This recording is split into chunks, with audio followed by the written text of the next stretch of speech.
Should you expect a weekly allowance when dating a foreigner? What makes dating a Filipina different from dating women in a foreigner's home country? What's one thing you could do that would totally impress your foreign partner? If the first date with a foreigner didn't go well, would you give him another chance or end it right away? Would you ever date a foreigner, mom? Actually, this is your second time here, right, Ba? Yes. Yeah. So for our new viewers, subscribers, can you please tell your name and age? My name is Francine Oreda and my age is 20 years old now. How are you tonight? Fine. You're fine. So here's the question. Should you expect a weekly allowance when dating a foreigner? Yes. May we know why? Why would you expect him to give you a weekly allowance? Cause my time is I give this. Because you're giving time for him. Mm-mm. Okay. But remember, you're only dating. You're not he's not really your boyfriend or your husband. Only dating. Yes. Still, you're expecting him to give you. Yes. Okay. What's one thing you could do that would totally impress your foreign partner? What do you want? Kung anong kailangan niya, kumbaga. What he wants. Okay? Like if he wants anything, you will do it for him. Yes. Okay. So that will make him impress. Okay. Yes. Okay. I mean that would make you impress him. Okay. If the first date with a foreigner didn't go well, would you give him another chance or end it right away? Give it another chance. What's your name and age? Rose. I'm Rose. And your age? I'm 40. 40. How are you tonight, Ma'am Rose? I'm fine. Looking good. She looks very pretty. You're welcome, Ma'am Rose. I know you're married, right? Yes. So this is just for example, like if you're single, okay? So number one, should you expect a weekly allowance when dating a foreigner? For me, no. I'm not expecting that. Because I'm not a materialistic. That's all. Okay. What if he gives you an allowance without you asking? Um, if in case, thank you. I would say thank you for that. What makes dating a Filipina different from dating women in a foreigner's home country? Maybe Filipina is very loving and very hospitable. That's all. So loving and hospitable, right? So you think women from other countries they're not loving and hospitable? I don't think so. For me, What's one thing you could do that would totally impress your foreign partner? to be a simple, like me, Filipina. Um, be true to yourself. Maybe that's all. So just being a Filipina, simple a Filipina, that would impress him. Yes. Okay. Be true to yourself and don't ask. In return, if in case you have a friend like a foreigner, don't expect anything. Just give your a true, what do you call that? Be yourself. If the first date with a foreigner didn't go well, would you give him another chance or end it right away? What do, Like for example, you had a date with a foreigner and then the first date with him, it didn't go well. Would you give him another chance or just end it? maybe just end it. So how are you going to do it? In person or online? In person. Person. Yes. How are you going to tell it to him? Like what?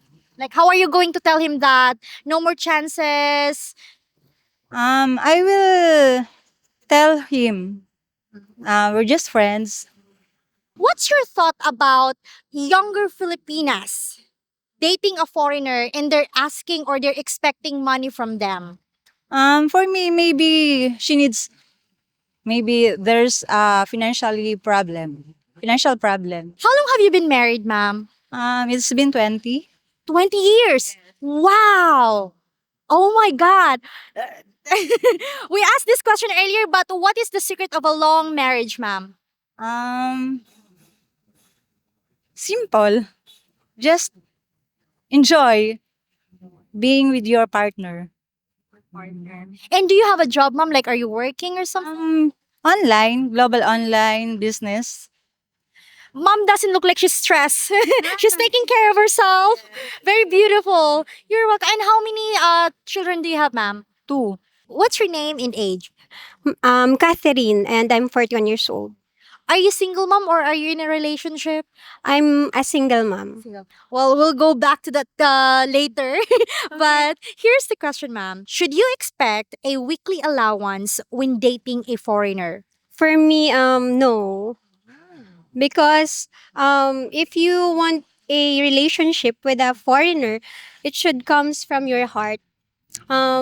Basically, I'm up to love, not for the money. Right. What if you have no job?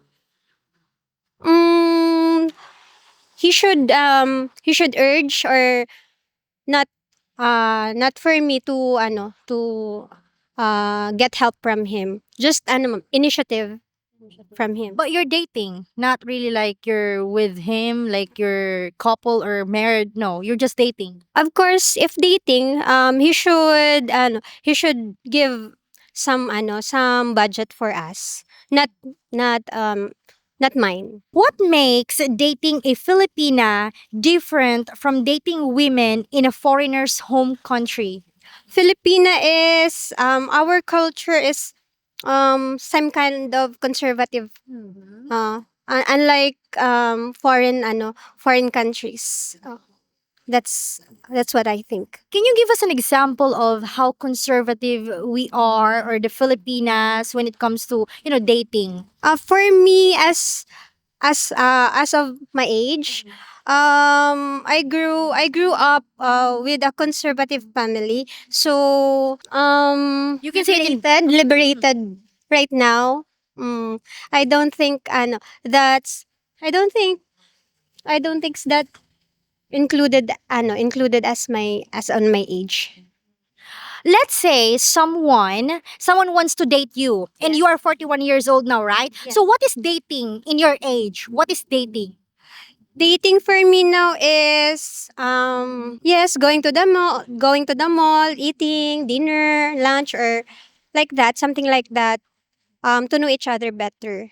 Oh, not parang that's what makes me dating. Okay, dating at this age, Ah, going to the mall, eat, Ah, like that. talking experiences like that. What's one thing you could do that would totally impress your foreign partner? Religion, I think, belief. Yeah, that's the number one for me. Okay, what's your religion, ma'am? I'm Catholic. I'm a Christian Catholic. But I think that's one of giving strength to a relationship, belief. So, you being a religious person, Yes, Catholic, I am. like that, that's gonna impress him. Yes, even though I'm not going to church every Sunday, but my faith is strong. Mm. Are you looking for someone that is Catholic as well? Yes, I want same religion. Uh, What if you fall in love with someone who's not Catholic? It's okay. It's okay. Okay. I'm open. I'm open. I'm open. Mm. If the first date with a foreigner didn't go well, would you give him another chance or end it right away? I believe on second chances. Mm. Um, everybody can do a mistake. Mm-mm. Even us. So I believe on second chances. Okay. You are 41 years old, single Single mom. Yes. Okay. You've been married? Yeah. My husband was 2021. Gun was 2021. He passed away. Yeah. Because of sickness. Sickness. Okay. So since 2021, you've been single up to now. Yes. Never dated after what happened? Dating but not into a relationship. But how about now, ma'am? Are you looking for someone that, for long relationship, long run of, If given a chance, I'm open. I'm also open. Yeah. It depends to the guy if his personality is okay for me, and if my son, I have a one son, if he also love my son. how old is your son? He's 15, and he's 15. Okay. And she looks very nice as well, 41 years old. We are so lucky tonight, ma'am. You know what? All the interviewees that we found, they're all in the same age as yours and all pretty. But madam is single. And would you ever date a foreigner, ma'am? It's okay. It's okay. It's fine. Yeah. What is your job, ma'am? I'm a cashier at Robinson Super department store. What is your name and age? My name is Maria Goldamir, and I'm 41 years old. 41. You don't look like you're 41 years old. How are you tonight, ma'am? I feel good. I'm fine. That's good to hear. Here's the question. Should you expect a weekly allowance when dating a foreigner? Well, for me, no. Since I don't know, but it's for me, no. Because I know how to earn a money. Then as a Filipino, it is very big impact to us as a Filipino woman, which is your dignity through money. That's it. It doesn't sound good to you. Yes, for me. What if he gives you an allowance without you asking? Without me asking. But if I accept it, for me. If I accept it, I don't want any exchange or whatever he asked for me. Mm. If they give, but I don't know. Would you accept it? If it's heartily, then why? Why not? What makes dating a Filipina different from dating women in a foreigner's home country? Well, for me, the difference is as a Filipina, not all Filipina, but well, for me, first I stand in my as a woman, I know yung my dignity. Then I don't know the other because the other country is so very liberated since we are a Filipino. Then we always think about ourselves. Oh, for me, I don't know the others. Yes. Okay, can you give us an example what dating is here in the Philippines as a Filipina? Dating? Well, like as a Filipina, yung something na harana because I'm in a old tradition eh. Yes. Okay, Harana. I like that. Which is the harana one. The guy is going to the house of the Courting. yeah. Yeah, they are courting first. Then I don't know if yung meron pa or they exist. But you like that, courting like Harana. Yes. What's one thing you could do that would totally impress your foreign partner? Uh, well, for me, the I like to if ever I will show what is or who am I that is there is no like something na yung behind or tinatago yung something like that. You're gonna show your true self. Like how? Mm. By expressing my what is the true me, right? Showing them what is bad what is my bad attitude and what is my good attitude. That's like that. If he like me or whatever, so it is okay for me that he will court me. So you think by showing your good and bad attitude, it will impress him? Yes. I don't know, but well, for me, it is very for me na there's no something that tinatago ba like that, ma'am. Okay, like you're not hiding something Yes, from him. Okay. If the first date with a foreigner didn't go well, would you give him another chance or end it right away? I think No, there's no need.